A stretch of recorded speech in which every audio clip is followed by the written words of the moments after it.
Okay, continuing this reading. The great work of Speculative Freemasonry, Dormer Masonic Study Circle, number 47. We must emphasize at this stage that our present Masonic system is not one coming from remote antiquity. There is no direct continuity between us and the Egyptians or those ancient Hebrews of whom we have already spoken. What is extremely ancient in Freemasonry is the spiritual doctrine which is concealed within the architectural phraseology of the ritual. For this is an elementary form of the doctrine taught in all ages. No matter in what garb it has been expressed. To put it another way, Freemasonry offers a dramatic ceremonial of philosophy of the spiritual life of man and a diagram of the process known as regeneration. This philosophy is not only consistent with the doctrine of every religious system taught outside the ranks of our order, but it explains, elucidates, and more sharply defines the fundamental doctrines common to all religions of the world, whether past or present. Allied with every race, every creed, every sect, and its foundational principles being common to them all, admit of no variation. The function of every phase of Masonic routine, the avowed intention of its principal rituals, and the implication of its teaching is to assist the genuine candidate by his aspiration to find that unity of being which is variously described as the center, the kingdom of heaven, the pure essence of mind, the Buddha nature, the inner self, the Christ within. That's the God within.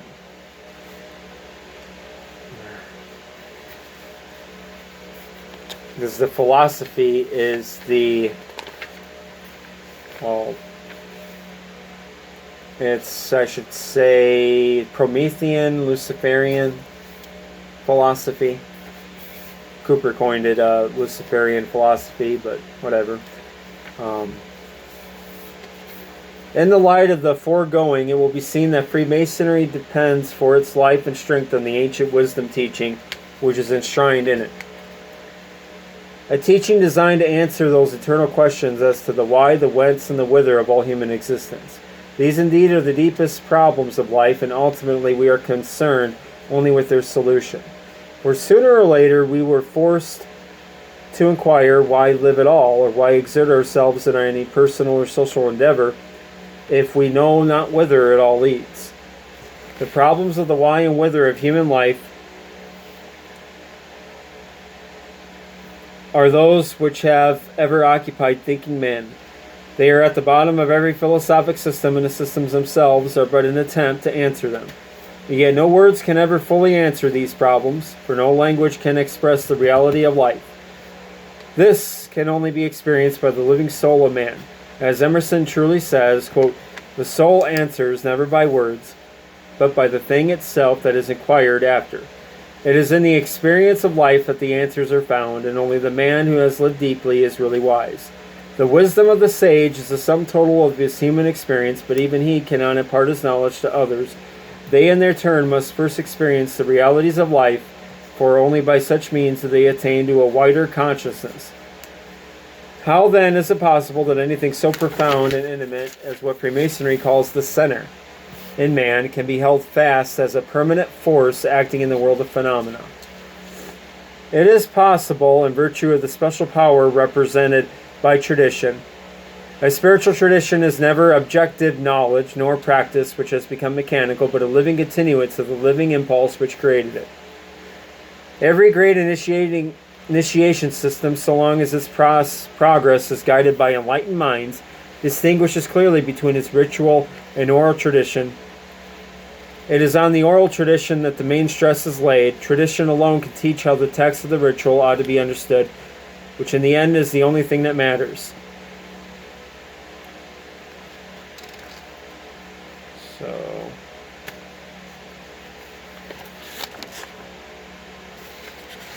Sorry, give me a moment here.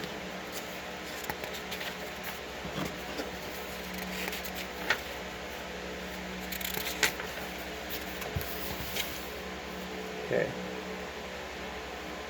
Whosoever claims that he can extract the original meaning from the text of the ritual without the help of tradition is really only reading his own meaning into it, and it is only if the two minds are specially congenial, or the one has a special gift for entering into the mind of another, that the new meaning in any measure coincides with the old.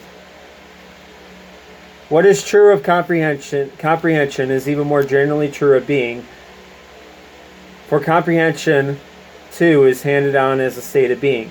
Here the universally valid law is manifest, that everywhere like words upon like, hence the eternal validity of the relation of master and disciple, and the traditional reference in our Masonic lectures, quote, to seek for a master from him to gain instruction.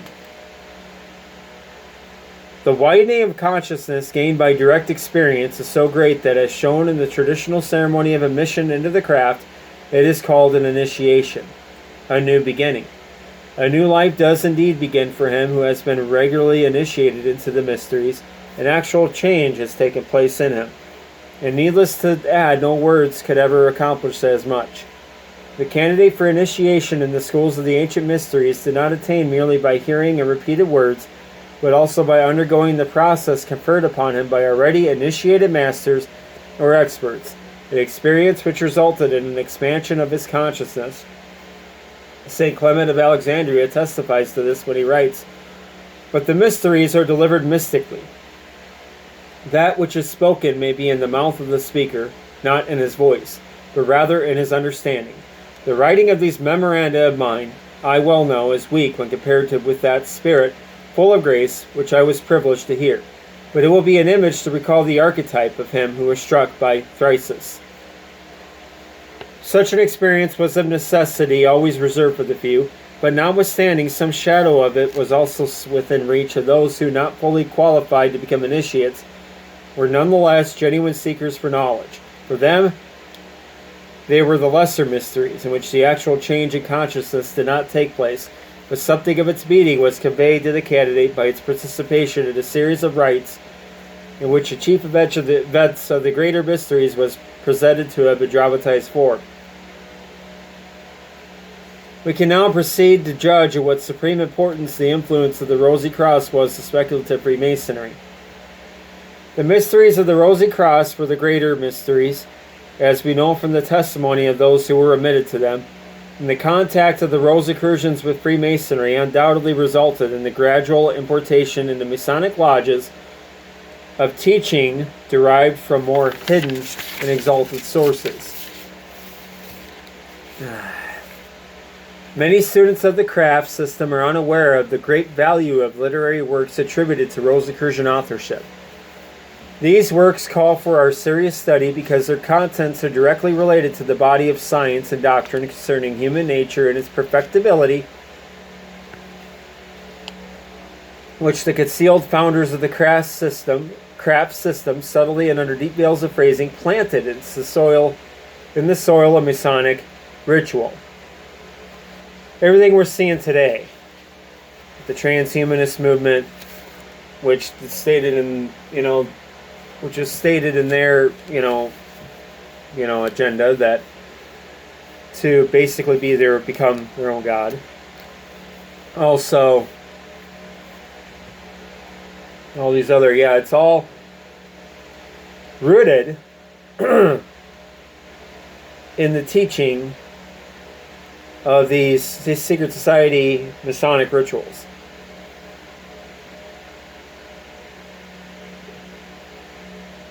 The body of science, study to that body of science and doctrine concerning human nature and its perfectibility. So there you go. The Hermetic lore, as the body of the Rosicrucian teaching is often called, comprehends both the spiritual and a physical science.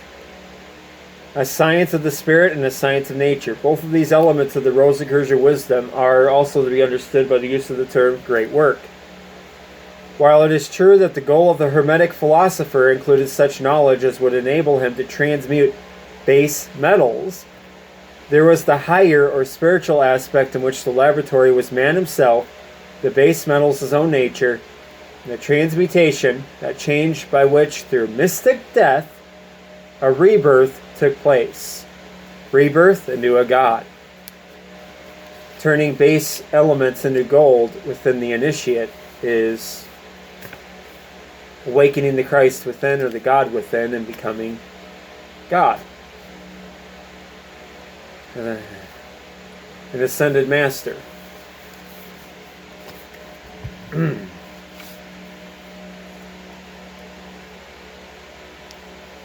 Modern scholarship, of course, still leaves unsolved the question of the correct classification of Rosicrucian alchemical treatises as mystical, magical, or simply primitively chemical.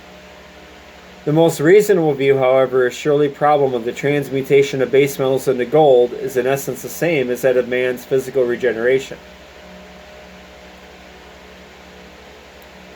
Michael Sendivogius alludes to this conception of the work in this treatise appropriately entitled New Chemical Light as follows, quote, "The sages have been taught of God that this natural world is only an image and material copy of the heavenly, and a spiritual pattern, that the very existence of this world is based upon the reality of its celestial archetype, and that God has created it in imitation of the spiritual and invisible universe,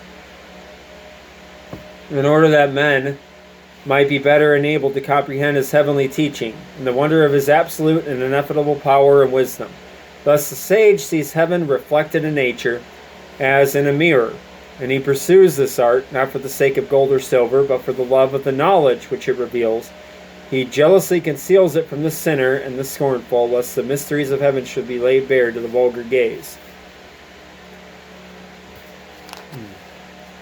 The work for which the craft was designed is described in the language of alchemy as the ergon, primary work. The work of natural science and the making of physical gold is but the paragon, secondary work. In the sense of the primary work, gold is the attribute of divinity and is closely connected with fire as a spiritual emblem, which is why they're called the philosophers of fire. "But he knoweth the way that I take when he hath tried me. I shall come forth as gold." And he's quoting the Bible, Job 23, verse 10. "Every man's work shall be made manifest, for the day shall declare it, because it shall be revealed by fire, and the fire shall try every man's work of what sort it is." 1 Corinthians 3, verse 13. The doctrine of Freemasonry in relation to the Rosicrucian mystery teachings can best be appreciated after a preliminary statement of some of the best basic principles on which it is affirmed rests all progress in the royal art. There is, however, independent evidence of the Rosicrucian influence of the genesis of the craft system. Historically, research indicates that the originators of speculative Freemasonry,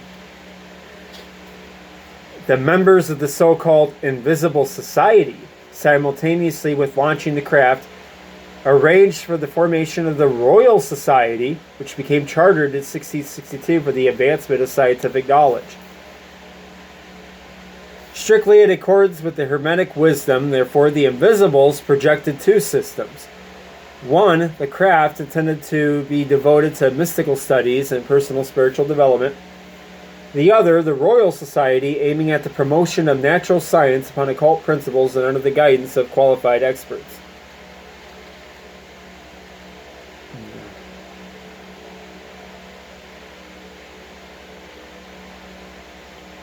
Science in the popular mind represents nothing more than the body of those beliefs, conclusions, or generalizations which individual scientists at various times put forth in a tentative way as landmarks, so to speak, in their endless search for increasingly valid formulations of reality.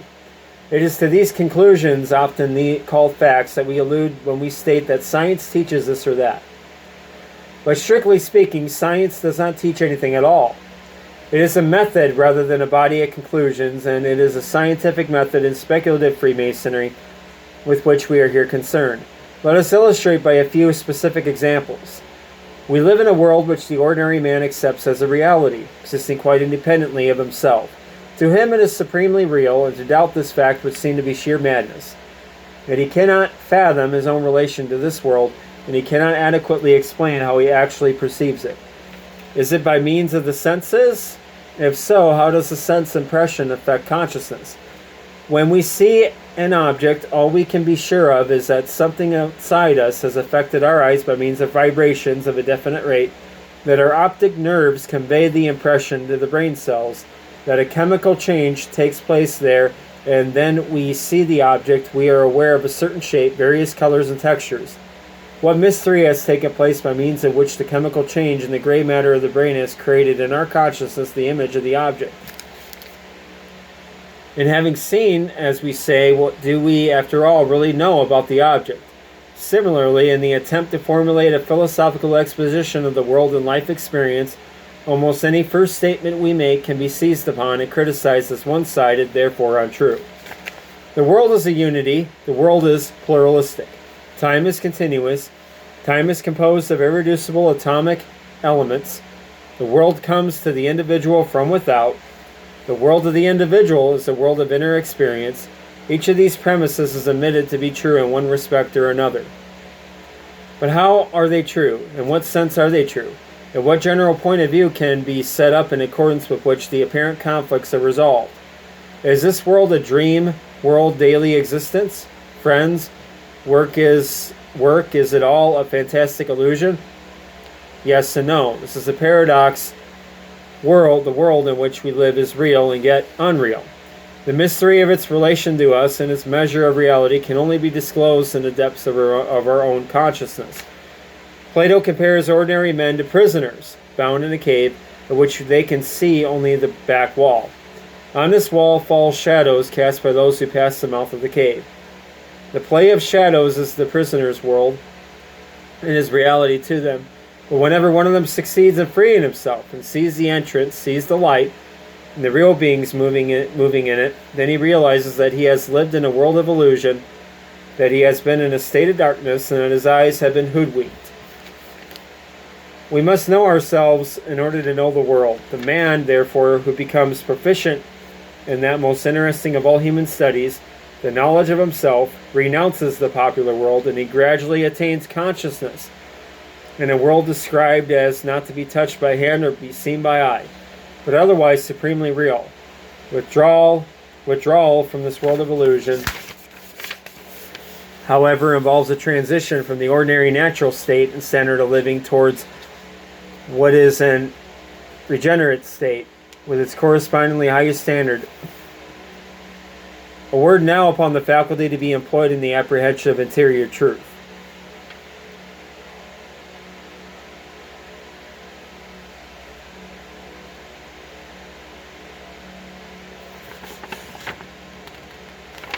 Okay. Oh boy. So, how much time I got? 4 minutes. There's a paragraph here that goes into stuff that isn't. I mean, it won't hurt if I skip it. I'll post the link of this article if you want to read every single word of it. But for time reasons, since I'm almost done here and it gets a little bit better down below here, I'm gonna read here. We turn now from the psychologic to the metaphysical aspect of the great work. The entire object of the royal art of the Rosicrucians, the spiritual alchemists, is said to be the uncovering of the inner faculty of insight and wisdom, alluded to above, and the removal of the veils intervening between the mind and dividing it from its hidden divine root. Not only does the science envisage an individual in whom the several constituents of consciousness are united, but it aspires towards the development of an integrated and free man who is likewise building up in the present life what is known in the technical language of mysticism as the resurrection or arc natural body. This is also the profound idea which governs our symbolic craft of masonry, the raising of a superstructure, perfect in all its parts and honorable to the builder. The raising of that superstructure is almost complete as we speak now. As to the metaphysical material of which these structures are to be reared, the Hermetic and alchemical schools adopted the mystical terms of Scripture and called it a stone, the philosopher's stone. It is indeed the white stone which is given to him that overcometh the lower nature, as that apostle did, who thereupon received the name that implies a stone. For it is only that the individual aspirant becomes a foundation, a rock upon which may be erected a temple, a personal sanctuary of the spirit, whose abode is the souls of men, rather than temples made with hands. The teaching of the alchemist demonstrates how this stone must be confected, worked up in the individual by a manual art, like our Masonic art, not to be understood in the literal sense, from chaos to perfection. They describe the work as undergoing 3 stages: the black, the white, and the red. Those are colors in alchemy, which are the alchemical equivalents of the 3 degrees of speculative Freemasonry.